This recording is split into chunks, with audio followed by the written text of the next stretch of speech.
So question number 22. On 1st April 2021, the company purchased 6 machines for 50,000 each. Depreciation at the rate of 10% per annum is charged on straight line method. The accounting year of the company ends on 31st March and depreciation is credited to a separate provision for depreciation account. ठीक है, तो first हम timeline बना लेते हैं. First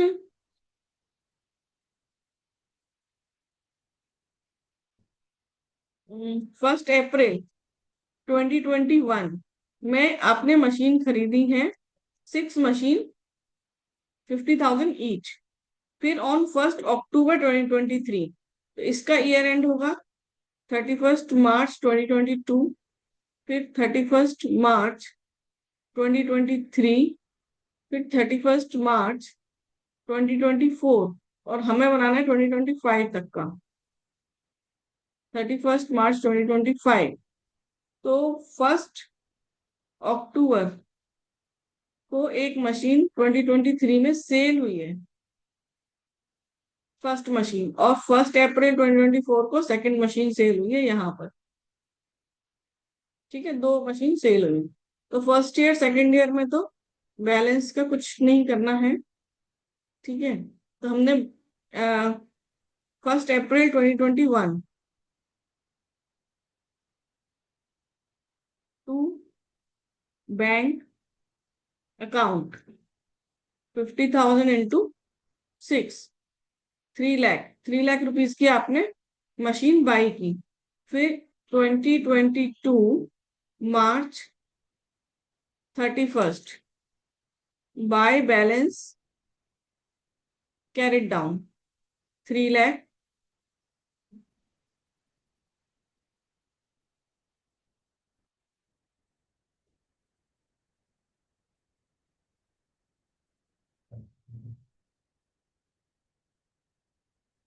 फिर है 2022 April 1 to balance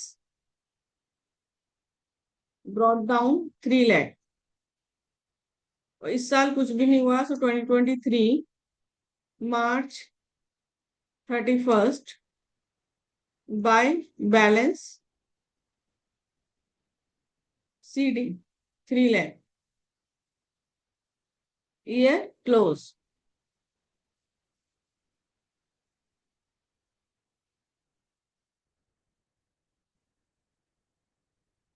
फिर 2023 April 1 to balance brought down 3 lakh. ठीक है, तो अब हम ऐसे ही प्रोविजन फॉर डेप्रिसिएशन अकाउंट बना लेते हैं कि फर्स्ट ईयर कब एंड होगा, 31 मार्च 2022. ठीक है, तो उस साल हमें डेप्रिसिएशन लगेगा 10% पर एनम के हिसाब से. सो 2022 मार्च 31 बाय डेप्रिसिएशन अकाउंट. सो 3 लाख पर 10%, 30,000.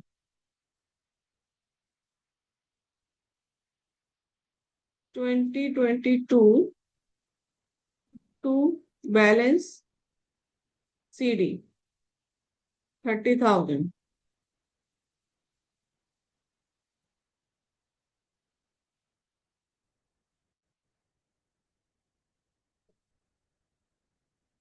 फिर यहाँ लिखेंगे बाय बैलेंस ब्रॉट डाउन 30,000.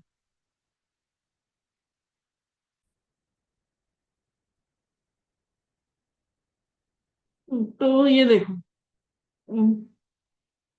ये अब हम कर रहे हैं 2022 अप्रैल 1, फिर 2023 मार्च 31 बाय डेप्रिसिएशन. ठीक है, स्ट्रेट लाइन मेथड है, तो फिर से 30,000 का डेप्रिसिएशन लगेगा फुल ईयर का. Total is 60,000. फिर है 2023 March 31st to balance CD 60,000.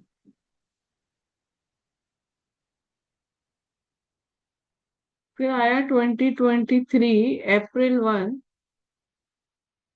By balance brought down 60,000। ठीक है। अब देखो एक मशीन 2 2 इयर्स का हमने दोनों कंप्लीट कर लिए। 1 अक्टूबर 2023 में वो एक मशीन सेल हुई है जिसका अमाउंट है 30,000। ठीक है, 1 अक्टूबर को। तो यहाँ पे हम उसका 1 अक्टूबर तक का डेप्रिसिएशन लगाएंगे।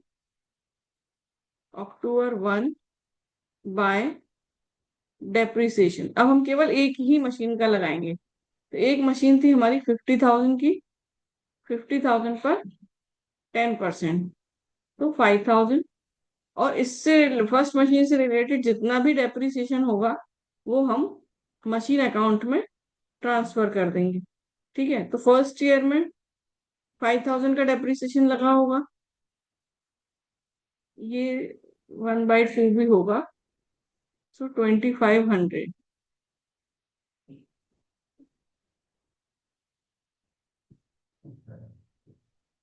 फिर सेकेंड ईयर में 5,000 लगा फर्स्ट मशीन पर, थर्ड ईयर में 2,500 लगा। October 1 2023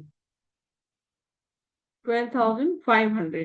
ठीक है, ये 12,500 हम October 1 को यहाँ पे लेके जाएंगे। October 1 2023 by provision for depreciation 12,500 by bank. हमें कितना पैसा मिला है उस एक मशीन का? 30,000। 30,000। अब हम लॉस देख लेते हैं। Bye loss on sale of machine 50,000 minus 12,500 depreciation minus 30,000, तो 7,500 का लॉस। ठीक है, अब by balance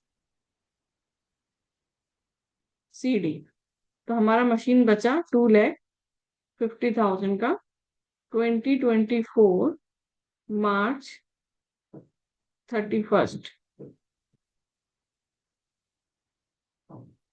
total is 3 lakh.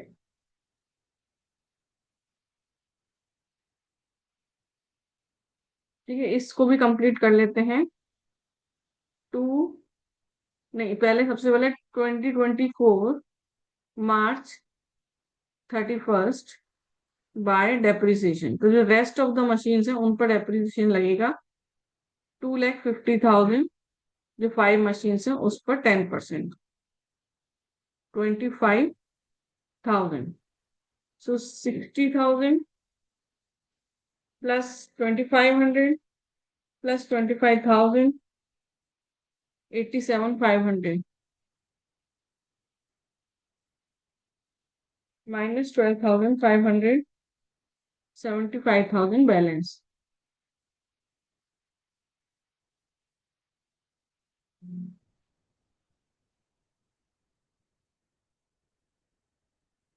2024 March 31st। अब इसको हम एक्सटेंड कर लेते।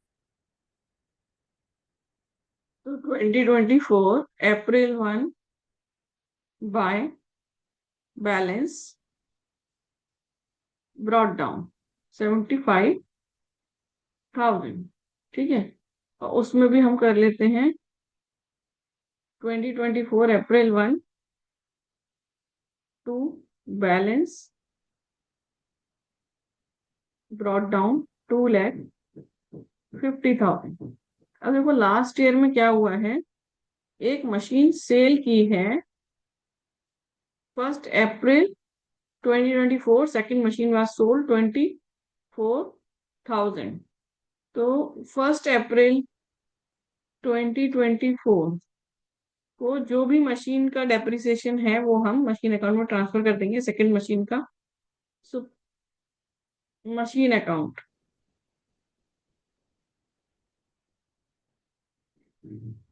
सेकंड मशीन में फर्स्ट ईयर में 5,000 का डेप्रिसिएशन लगा, सेकंड ईयर में 5,000 का लगा, थर्ड ईयर में भी 5,000 का लगा, फर्स्ट सेकंड थर्ड, तो 15,000 का लगा। फिर यहाँ पे आ जाएगा ये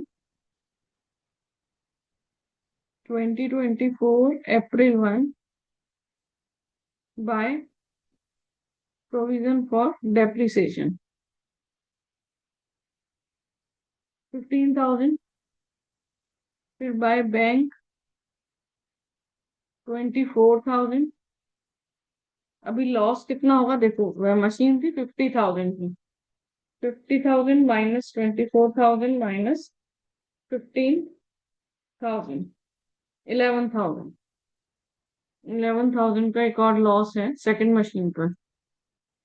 सो by loss on sale of machine 11,000, और बाय अभी 2025 March 31 को जो बैलेंस है वो आ जाएगा by balance CD 2 lakh.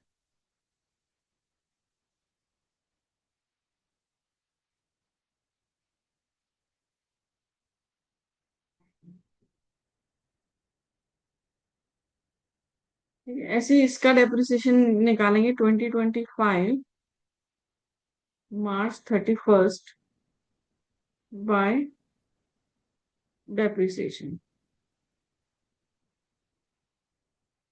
2 lakh का 10%, 20,000 टू बैलेंस कैरिड डाउन 80,000।